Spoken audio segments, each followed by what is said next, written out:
Ramachandra Guha is a notable historian of the century, a writer, a biographer, a famous columnist, having many great pieces of work to his name.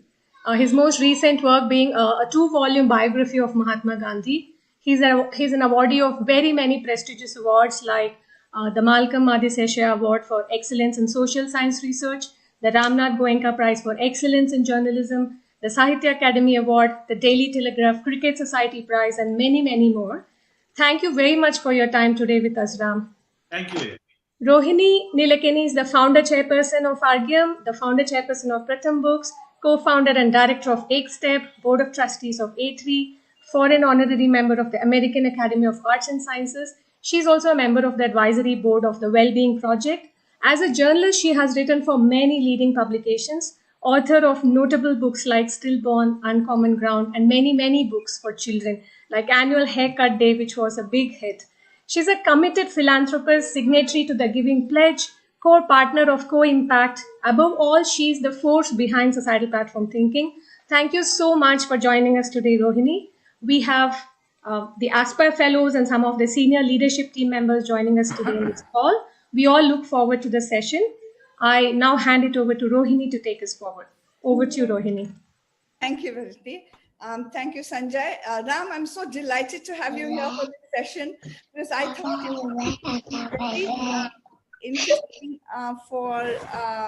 it would be really interesting for our fellows to be able to understand from you, who understands Gandhi's life so well and so deeply, how can we be inspired by Gandhi, but also what are the other lessons of both caution and important questions that we can put on the table based on his life. So shall I just get straight into the questions, Ram? Absolutely. And just let it flow. So the first question, Ram, I'd like to ask you, and all of us need to think on this, that Gandhi, when he began, he was quite an ordinary man.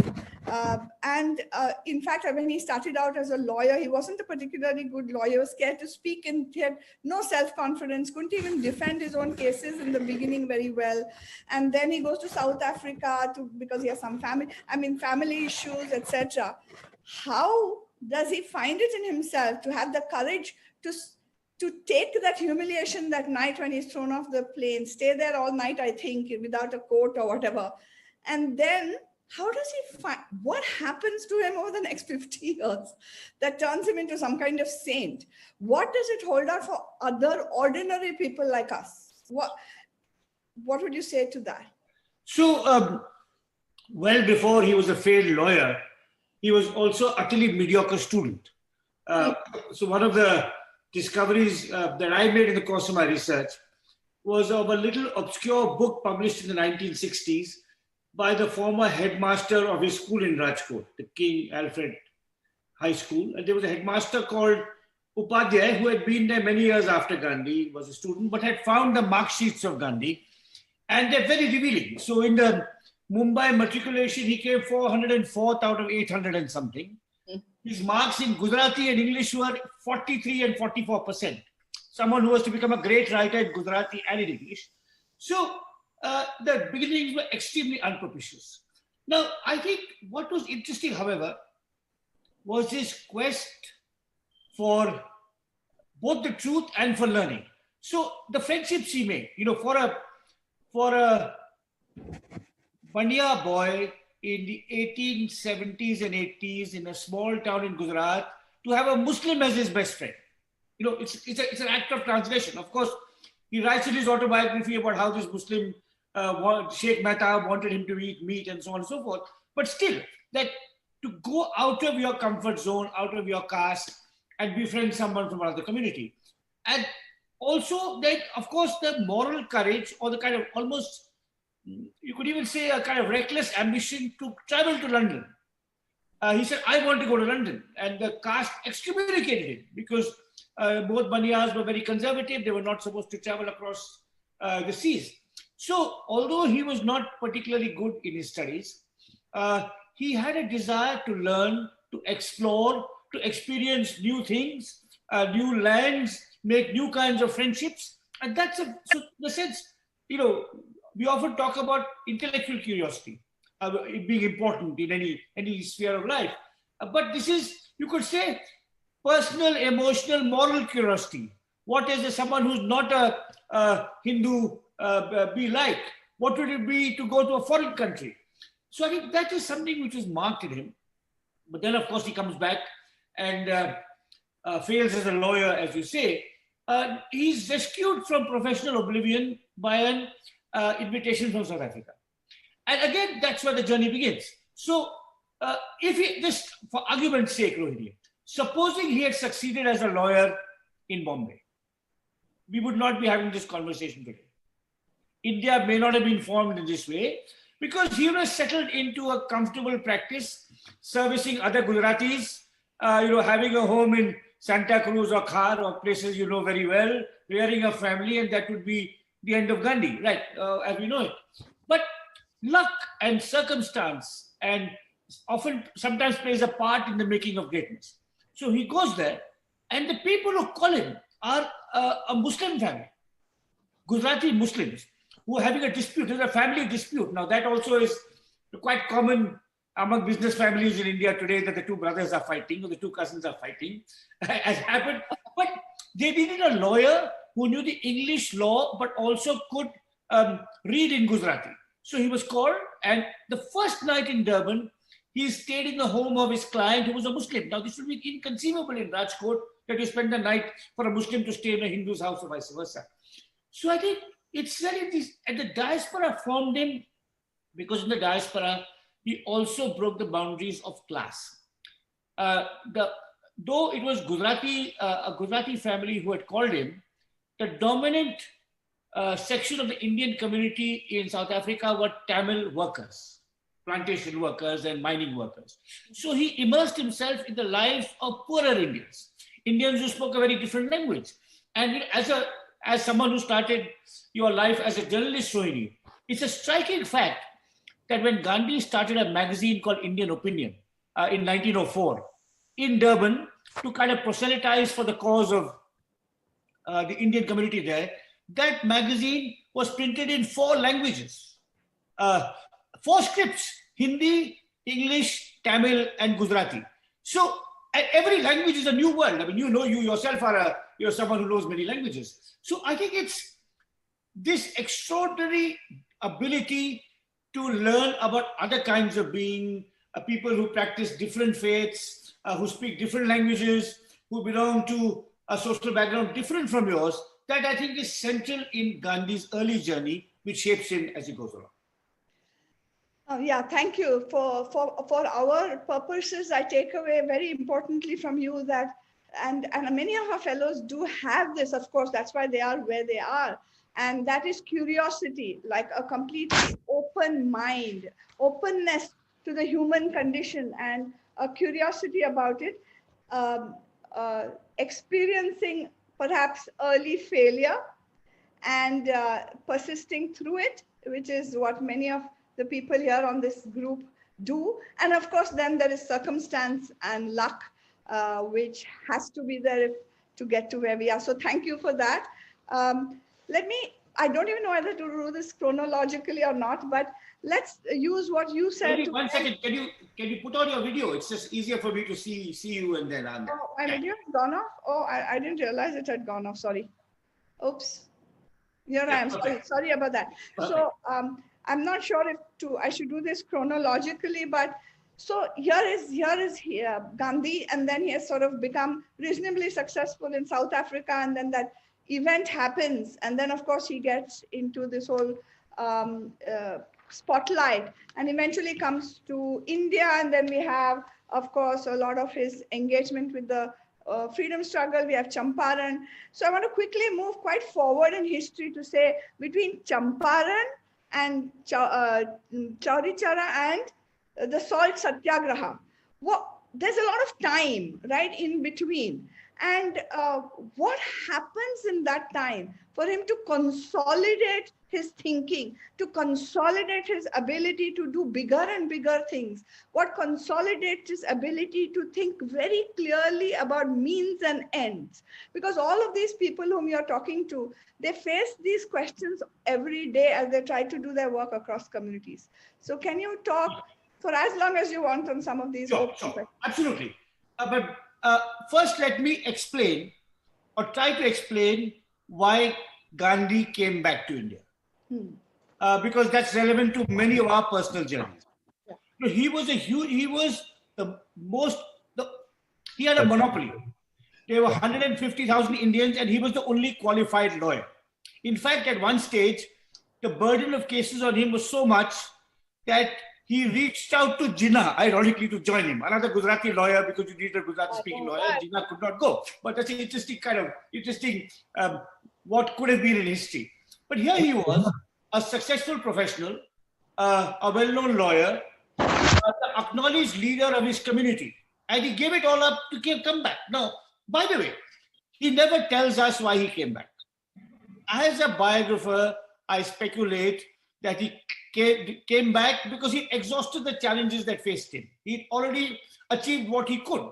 You know, he was the most respected, the most influential, the most admired Indian in South Africa, but there were only 150,000 Indians in South Africa. He wanted a larger stage for his ambitions. You know, I think ambition is not necessarily a bad thing if the ambition is moral and political, you know, not to be the richest or most powerful or, you know, have the most houses or whatever. So actually, it was, you could say, professional ambition.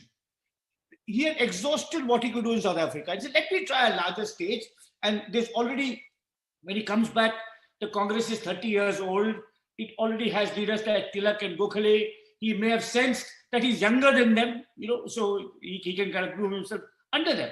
So I think that's a question I have tried to answer in my book because it's never been posed. Why did he come back? Why would he give up such a comfortable, prestigious life for an uncertain future? And because he was I could call him a political entrepreneur. He wanted to try something new, something exciting, something more daring, something that he hadn't done before. You know, so he comes back, and Gokhale, who was already his mentor, tells him something very wise: spend a year traveling around India. Don't jump into politics straight away and keep your mouth shut for a year. Don't speak on any social or political subject for a year. Now, that's actually quite extraordinary because it's a kind of discipline. When you're starting something new, you know, when you're going to something new, don't pronounce, which in his case, a career in Indian politics, don't pronounce on what needs to be done till you've done a proper apprenticeship, until you've soaked yourself thoroughly in the landscape, the people, the context. And that's what he does. And he'll start slowly, as you say. In 1917, he's called to Champaran. Again, it's very interesting. I mean, look at the lessons for leadership of Gandhi's journey and the role chance plays. In Champaran, in Bihar, indigo tenants are facing enormous suffering and exploitation by European landlords. There is a man called Raj Kamal Shukla who goes to the Congress to get a Congress leader to help them. And Tilak and others are too big. They say, oh, koi Bihar se aaya hai. We don't want to go to some remote part of Bihar. But Gandhi says, let me try. So he actually, unlike the other Congress leaders, gets down from his pedestal and goes and finds a cause. And the first day he goes, he is arrested and almost deported. And the news of his deportation, threatened deportation, reaches the Gujarat club in Ahmedabad, where Vallabhbhai Patel, a prosperous lawyer, is playing bridge. And he's so impressed that this Gujarati has the guts to be arrested by the British. He said, I'm going to give up my law practice and join him. Now, this is interesting because in these early years, Gandhi is also gathering around him a group of outstanding colleagues and co-workers. So, your grandfather, for example, goes and helps him in Champaran. J.B. Kriplani, a very distinguished Indian freedom fighter and quite remarkable man, also goes to Champaran to work with Gandhi. Rajendra Prasad, the first president of India, is also first acquainted with Gandhi through Champaran.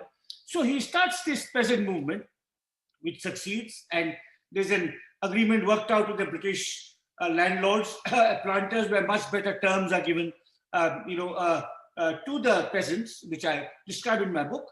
Then in Ahmedabad, where he already has his own ashram, which is kind of his home base, he gets involved in better wages and working conditions for workers. There also he leads a relatively successful struggle. And then in 1919, of course, there's a roller satyagraha, which is against a particularly obnoxious draconian piece of colonial legislation, which he launches And that makes him an all India leader. And in the course of the roller satyagraha, he comes to Chennai or Madras, as was then known, and acquires C. Rajagopalachari, later to be India's first Governor General, as his devoted follower. He also travels to Allahabad, where he acquires Motilal and Jawaharlal Nehru as part of his group of committed, political activists. So he's finding a cause, expanding the horizon of his activities from, peasants in Champaran to workers in Ahmedabad to a full-fledged all-India movement against the Draconian Act and building a team. Then, of course, comes the non-cooperation movement, which he calls off when there's a bloody incident of violence in Chauri Chaura, where some protesters burned a police thana with several policemen in it. And that's where the question means and ends. Because at that stage, in 1922, the non-cooperation movement engulfed all of India. One of the things that Gandhi did was to transform the Congress party itself. So he enters an organization and transforms it. So when he enters the Congress in 1915, it is already 30 years old. It's quite well established. It has very important leaders like Tilak, Gokhale, Lala Lajpat Rai, Dadabhai Nauroji. It has branches in every province of India, but it has a major weakness. Its proceedings are only in English, its members are all male, and its members are all professionals. So he takes over this organization and then transforms it by bringing in women, by saying every provincial unit should conduct its proceedings not in English, but in Tamil or Marathi or Kannada or Telugu or whatever is the main language of that region. And by moving beyond the urban middle class and the professionals to peasants, workers, artisans, and so on and so forth. So among these great achievements is a transformation of an organization. To enter an organization and transform it in scale, in scope, in vision, in membership, in philosophy, in instruments, like starting new newspapers, new journals, as a vehicle for its views, and of course, this building of a team. I think that's in many ways one of Gandhi's, as a leader, one of his really underappreciated achievements. If I may just move rapidly forward for a minute, if you contrast Gandhi in this regard to India's three most successful prime ministers, who are Nehru, Indira Gandhi, and Modi. Now, this is not the occasion to discuss their relative achievements and failures, their ideologies and their styles of governance. But what is common to Nehru, Indira Gandhi, and Modi on the one side is that they don't make leaders out of followers. They can't, everyone has to report to them. It's, of course, they're charismatic, they're influential, they're inspirational, they inspire people to give their lives for them. But Gandhi built a team. Gandhi was not only the greatest Indian of the 20th century, but he gave India Nehru, Patel, Rajaji, Kripalani, Kamala Devi Chattopadhyay, Maulana Azad, Zakir Hussain, Mira Ben, hundreds of other politicians, social workers, institutional builders who went on to become leaders in their own right. So this is what he's doing while he's building this movement. The last thing I'd say, then I will, as a response to this particular question of yours, Rohini, is that also part of Gandhi's greatness is that while he's expanding the Congress, while he's making it a mass movement, while he's launching campaigns to pressurize the British for independence, he's also scrutinizing Indian society for its own failures and weaknesses. So Gandhi is fighting the British, but he's also fighting Indians non-violently. He's challenging the British morally by saying, if you believe in freedom, if you say Westminster is the home of democracy, what about democracy for colored peoples? Right. But he's also telling Indians, you have to be fit for freedom. Can you be fit for freedom if you treat 1/5 of your population untouchables? Can you be fit for freedom if women do not get equal rights? Now, Gandhi's campaign to abolish untouchability is very well known. He's by far the most alert upper caste Hindu at that time to recognize the terrible injustice that upper caste Hindus commit on untouchables. But he's also, in his own way, bringing women into public life. Now, by the standards of 2020, Gandhi is not a feminist. He himself tells us how he treated his wife. He was ambivalent about women working outside the home. But by the lights of his own time, he was extremely progressive. In 1922, he goes into jail because of Chori Chora, and then he's arrested. He comes out of jail in 1924, and the Belgaum Congress is going to be held in December of 1924, and a president has to be chosen. He says, Sarojini Naidu must be the president, a woman must get a chance. But since he's just come out of jail, they say, no, you must be president. So in 1924 in Belgaum, in our state of Karnataka, is the first and last time Gandhi is president of the Congress. The next year, he makes sure that Sarojini Naidu is president. Now, Kamala Harris has just become vice president of the United States, but that's in 2020. In 1925, there was no woman member of the US Congress, the US Senate. Even a municipal body in San Francisco had only all male members. So to appoint a female president of India's most influential political party 100 years ago was a revolutionary and radical step. And that's because he recognizes that Indians treat women badly, they treat Dalits badly, and of course, they have between them even religious differences he's conscious of and so on. So he's not only battling the British, he's battling India. He's calling Indians to their better, their more noble self. And I think that's part of his greatness, that he doesn't believe in a kind of jingoistic nationalism which says Indians are great, Hindus are great, we are perfect, we just have to go back to the Vedas and we all fine. He recognizes every religion, every society, every nation is fallible, and every individual too. I mean, I can say a little bit maybe later about how he grew as an individual, how he overcame his own fallibilities. But he's doing so many things between 1915 and 1922, much more than just fighting for freedom. He's building a party, building a cadre, and scrutinizing Indian society for its own weaknesses and failures, and saying, if you oppress one section of your own population, what moral right do you have to demand political freedom from the foreigner? Yeah, thank you. That's huge for us to think about over here.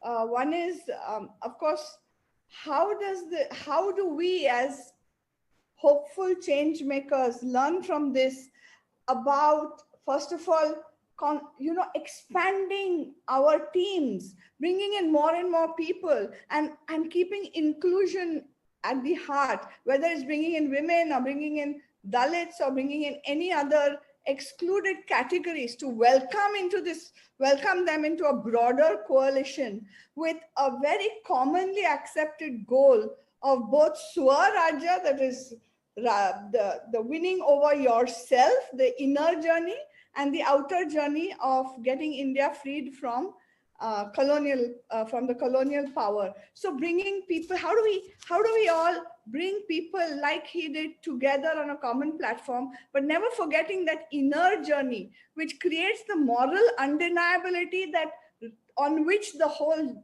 impact journey will rest. I don't know if all of us will be lucky enough to have Gokhales and Patels and Nehrus and Rajagopalacharis to help us along the journey. But the point being very well made about how he's thinking ahead. So you can link that, Ram, to your point, which you are just wanting to make, which is that how does he go past his own chauvinism? I mean, at one point, he didn't say very nice things about colored people, and he had some confusions. How do we all learn to keep evolving towards higher and higher humanitarian goals and not just articulate them? First of all, do it by your own example, but also by creating some processes by which other people can do the same, How does he do that? Can you give us some instances of that? So, as I said, from very early on in life, he's curious, he's questioning, he's inquiring, he's engaging. Yeah. Now, when he goes to South Africa, he's 24 years old. He's a young man. Yeah. So he's overcome some prejudices, but others he hasn't. Skin color Indians are inherently racist. Culturally, Indians are racist. You just have to look at our marriage advertisements to know Indians are racist, even in 2020. And so Gandhi grew up in a milieu, in a household, in a part of India where white was superior to black. And the customary sentiment among educated Indians were, Indians are Aryans like the British. We kind of lost ourselves, but one day we will equal the British. So one day we will be as civilized, as respected, as powerful, as prestigious as our rulers. But the Africans will always be at the bottom of the heap. So he went to Africa with those prejudices, and he expressed them in his early writings. He was a racist. I think between in his 20s and 30s, he was a racist. But he slowly began to overcome it. He saw Africans at work. He grew to admire their sense of morality, their truthfulness, and he became a non-racist in South Africa, but still he kept his movement separate from that of the Africans. He said the Indians have their own battle to fight, the Africans have their own battle to fight. He comes back to India and he moves from being a non-racist to an anti-racist. So for the last 30 years of his life, he's a principled anti-racist, and he tells the Indians who are back in South Africa, you have to make common cause with the Africans for a joint program to end racial inequality of all kinds. In his ashram in Sevagram, he is visited by many African Americans, including a quite remarkable couple called the Thurmans, who were later mentors of Martin Luther King. And they come to meet him in 1936 in Sevagram, and he tells the Thurmans, it's through you, it's through the Negroes or the African Americans that the message of non-violence will reach the world. So he and the other people who visit him, I mean, they're African soldiers in the Second World War who come to Sevagram and have an audience with him and so on. So he moves from racist to non-racist to anti-racist in his attitude to color. His evolution with regard to caste is also incredibly interesting. It's described over many hundreds of pages in my book, but let me try briefly to summarize. So, Gandhi abhors untouchability, but he's nervous. So he says untouchability must go, but he's nervous about attacking it frontally. So in his ashram in Ahmedabad, he admits a Dalit couple. It turns out that when he admits a Dalit couple, the funder stops funding. I don't know how many of you have been to Ahmedabad. Some of you would have been to Ahmedabad. There's a beautiful heritage hotel called House of MG near the Siddhi Sayyid Mosque. Some of you might know it. Gandhi's original funder in Ahmedabad, original patron, was MG, Mangal Das, Giridhari Das. But when Gandhi admits a Dalit couple, MG says, I won't fund you because it's against our dharma and you can't have people of different caste mixing. So his enterprise will fail, but is rescued by Ambalal Sarabhai, a progressive philanthropist, who said, okay, doesn't matter. You can take a Dalit couple and I'll keep your institution going. But at the same time, what he's doing in his ashram, he doesn't prescribe to society at large because he thinks society is not ready to accept it. So he says, in my ashram, Dalit and Suvarna eat from the same plate, but I am not saying that you should practice that in your kind of, environment. He meets first the great Kerala social reformer Narayana Guru, and then, of course, the great Maharashtrian social reformer B.R. Ambedkar. And these two remarkable individuals radicalize Gandhi, confront him, challenge him, compel him to take more critical and direct positions attacking caste. So because of Narayana Guru's influence, and you could say provocation, Gandhi organizes a temple entry movement, blesses a temple entry movement in Vaikom in Kerala.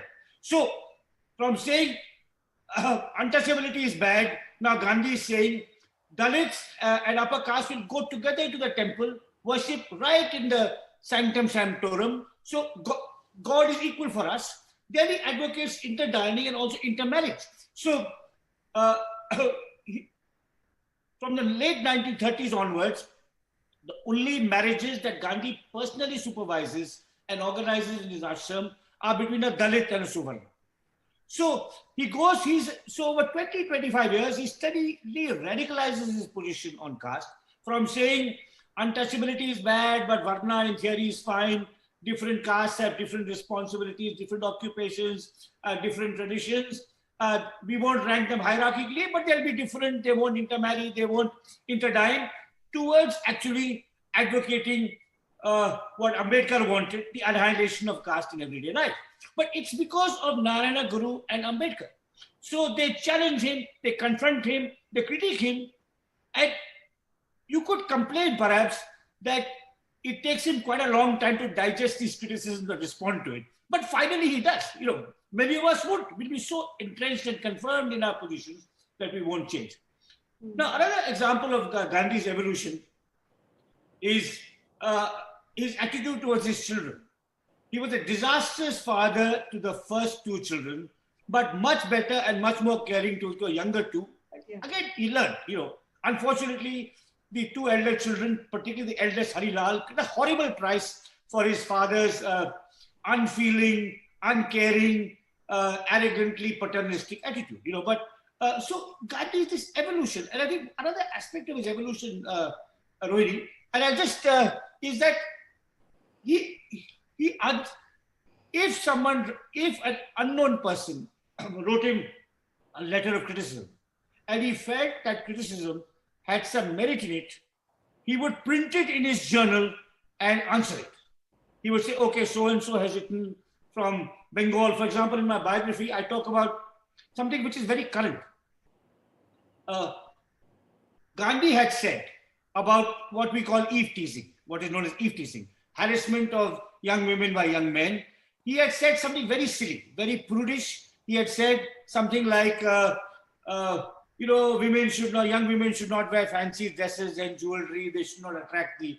So 11 women of Bengal wrote him a rejoinder, a brilliant rejoinder, showing how mistaken he was, how he was blaming the victim, and he printed that letter in his journal, and then he sought to answer it and conceded some ground. So this willingness to engage in debate and dialogue in a way in which you're transforming your opponent, but you're also transforming yourself if the person whom you're arguing with is saying things that you should be listening to. This is an exceptional kind of quality that Gandhi had. That is why, of course, some of his adversaries, or not adversaries, some of the people he was debating with were he couldn't convince, like Jinnah. Yes. But he debated with Jinnah over 20 years about whether Hindus and Muslims could live together in a single state. He didn't give up right to the end. And always, his language was impeccably courteous. There was no innuendo, there was no sneer. I mean, what Gandhi would have done with the trolls on Twitter, I don't know. I mean, it's like, but absolutely, he debated on principle. He could disagree, but respectfully, politely. And it was always possible to change his mind, in the way in which Ambedkar and Narayana Guru did. Yeah. Thank you. That's a big lesson. And unfortunately, the times today for people in civil society is that civil spaces themselves are shrinking for such public discourse. And so today we have to make extra efforts to be able to talk beyond the divides, across divides, and yet not turn that into, and learn how to keep that as a civil discourse, which is becoming so hard. I have 10 questions and we have only 6 minutes left before we go to the audience for their questions. Let me just take 2 more questions and then open it up and then see if we can come back to my last 2 questions later. But something I must ask you, Ram, is, see, Gandhi is such a moral force, and I find this difficult to answer. Should people on missions, all of the people you are meeting here today have a mission. They want to solve issues of education or health or so many other things, right? can they afford to take a high moral stance like Gandhi does, right? For example, he says if there's any violence, we just shut down this satyagraha. We just don't take this forward. We just wait, right? And how can the non-profit leaders here, can they afford to take all this so personally, or should they be more detached from immediate outcomes and say, but the thing must go on? How do we continue our work and yet keep our moral stance, but still we can't afford to be like Gandhi? So what do we learn from the way he used his moral force, right? He would go on fast unto death. He would shut down any movement if one person was violent. He could. So what, we can't do that. So what should we all do? No, you're right. I mean, we clearly can't. Firstly, none of us have that kind of moral force to do it, and we should do it also. We should, occasionally people found Gandhi's fast coercive too. In the ashram, he could be coercive. Even the Pune fast of 1932, Ambedkar found coercive. Fair enough. So, but I think to go back to what you said about civil, how to be civil in civil society. A few months ago, a very great American Gandhian died, Representative John Lewis, who spent his whole life fighting for civil rights, who actually admired Gandhi, came to India several times, started a Gandhi trust in the States and so on. And there's a beautiful line of John Lewis. He said, we must learn to disagree without being disagreeable. Now, I think that's something, and further to that, we must leave open the possibility that a person younger than us, junior to us, less experienced than us, can persuade us that they are right and we are wrong, or open our mind that much. So working in an organization, I think it's very, very important for everyone, all the change makers who are here, who will work in organizations, not to have that absolute certainty. Of course, you have to have a burning desire, even an ambition, which I'm calling it a sense of mission, a kind of passion with which you do your work. But I think dialogue is absolutely crucial, and taking people along is absolutely crucial. And to speak clearly and directly.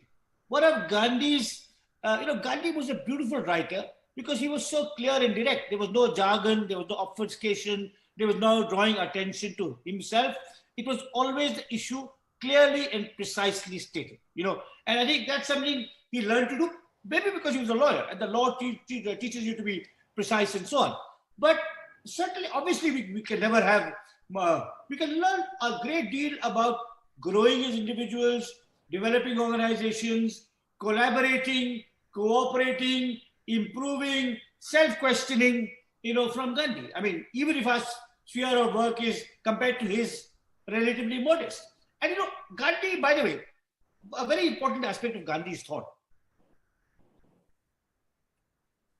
was that unlike religious fundamentalists and unlike Marxists, he did not believe in a perfect society. He was not a utopian. He was a reformist and an incrementalist. As he said, one step is enough for me. If you can revive a water tank, a degraded water tank in a village in Karnataka, and restore its ecological and social integrity, in Gandhi's eyes, you'd be a hero. You don't have to have a situation for all of a solution for all of Karnataka, all of South India, all of the Deccan. Right? One step is enough for me, and which is of course a line from an English hymn. But there's another line of Gandhi which I like very much, which is the beauty of compromise. And if I may give a concrete example about this, Rohini, because which is relevant to all of us. In the late 80s and early 90s, there was an inspirational, non-violent Gandhian movement, the Narmada Bachao Andolan, led by Megha Patkar, who was Gandhian in every respect, in her personal being, in her courage, in her non-violence, in her compassion, and in her suffering. But there was one Gandhian element she missed, which I'm going to talk about. So there was this movement, again, because our experiences with large dams in independent India had been that people who were dispossessed by them were never compensated properly, never rehabilitated properly. There were questions about the longevity about the dams, about the siltation, about the ecological implications. Economists had done cost-benefit analysis which suggested that a series of smaller dams would be less destructive and more profitable than large dams. So there were major questions being raised, and this inspirational non-violent movement came. It took the case to the Supreme Court. While the Supreme Court was hearing the case, the dam, the projected height of the dam was 456 feet. It had already reached 240 feet. Two engineers in Pune called Joy and Paranjape developed a compromise solution which said, if you reduce the height from 456 to 430, you will reduce displacement by 70%. And they urged the Narmada Andolan, tell the court there is a compromise solution for this particular dam. And let this dam be built at a lower height by minimizing the suffering to the displaced people. And then you can have a commission to investigate whether there should be future dams. But the Andolan said, Baan nahi banega, not 1 inch less. Now, I think in my view, even then I said it, and I'm not using the virtue of hindsight. I wrote about this 20 years ago. That was a tragic mistake. Because if the court is confronted with a plea, demolish this dam, well, 5,000 crores have already been spent. Rescue what is there, minimize the adverse impact it would have on displaced people, and two outstanding engineers had designed a compromise solution. So I think this is something, one step is enough for me, the beauty of compromise. I think are lessons that every organization builder can heed. Don't shoot for the moon. Don't be dissatisfied if you don't meet all your hopes and dreams and expectations, because you never will. Small incremental change, one human being helping 100, 200, 500 people is amazing. It's a huge service to society. And I think that's one lesson. That's why what Gandhi did was to send people to different parts of India. To say, you run the Khadi workshop in Muzaffarnagar. And that is enough to give you a sense of idealism and zeal and fulfillment. If you can, have a weavers cooperative that generates 5,000 jobs, I think it's a fantastic achievement. So yeah, utopian thought, because if you try to transform the whole of society, you will most likely leave wreckage behind you. Yeah, so I think this ties into what we call societal platform thinking in some few ways, which is we are not so concerned with all of these change makers scaling their own organizations, but we are concerned about all of us scaling our missions, which are societal missions, which are about more equity and more inclusion. So, but if everyone were to take that one step, or if not everyone, many, you'd still have a lot of steps, and you'll have a +1 shift and change happening at scale regardless. So, and of course, a lot to learn about compromise and trade-offs, which are really at the heart of social change. So thank you for that. I don't have any time, but I have to ask one. I wanted to ask you about Gandhi as a political strategist, but I hope someone else asks that. But Gandhi and technology, before I open it up to the audience. Many people have this misconception that he was almost a Luddite, etc. But even the charkha is a technology. And can you just enlighten us, because many of civil society's leaders today struggle with this question of, say, especially digital technologies today. Though I think Gandhi would have been super successful on SMS or on social media. But can you enlighten us on how did he see this struggle with technology? Was it mostly about not allowing technology to reduce agency, which we talk about a lot in the societal platform course? So, as with caste, as with race, as with gender, Gandhi's views on technology are evolving. Too many people take Gandhi's book, Hind Swaraj, written in 1909, as the first and last word on everything he said on technology.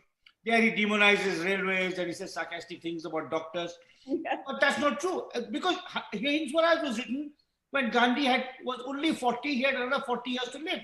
Hind Swaraj was written where Gandhi had not experienced life in India. For example, his own attitude to modern medicine changed dramatically when two modern doctors saved his life.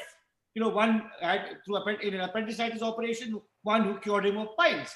So the longer he lived, the more he saw science and technology in action, the less hostile he became. Of course, he was opposed to centralization. He was opposed to the dispossession of agency that big technology can bring about, which you suggest. But for example, technology that liberated women from drudgery, like the Singer sewing machine, which he famously praised. So he had a. I don't think by the 30s and 40s he was so hostile to either science or technology as he may have been when he was a young man, young radical in South Africa. The charkha, I'd say something. I'd like to say something about charkha. Why did Gandhi make a fetish of the charkha? The charkha was important for Gandhi for three reasons. Firstly, because he felt that, rightly, that we had a flourishing community of weavers. Just in case, the charkha is the spinning wheel, which, because there are people from around the globe, I'm sure you know, but it's the spinning wheel that he used to spin yarn, cotton yarn. Yeah, please go ahead. So Gandhi made a fetish of the charkha. He said every Congress member must spin every day and produce so much yarn. Why did he make a fetish? Firstly, because it was true that the flourishing textile industry of India was destroyed by the East India Company, and cotton was exported from here, and finished goods were made in the Manchester textile mills and sent back here. So the destruction of handicrafts was a step towards the consolidation of colonial rule per se. The second reason Gandhi promoted charkha was to break down the boundary between manual and mental labor. Because in our caste systems, Brahmins thought, Banyas did accounts, but only the Shudras work. Everyone must do manual labor. Everyone in the Congress must learn the dignity of labor. And the third reason he promoted the charkha was a sense of solidarity. Everyone in the Congress is doing the same thing. Now contrast Gandhi's mandate that every Congress man and woman must spin.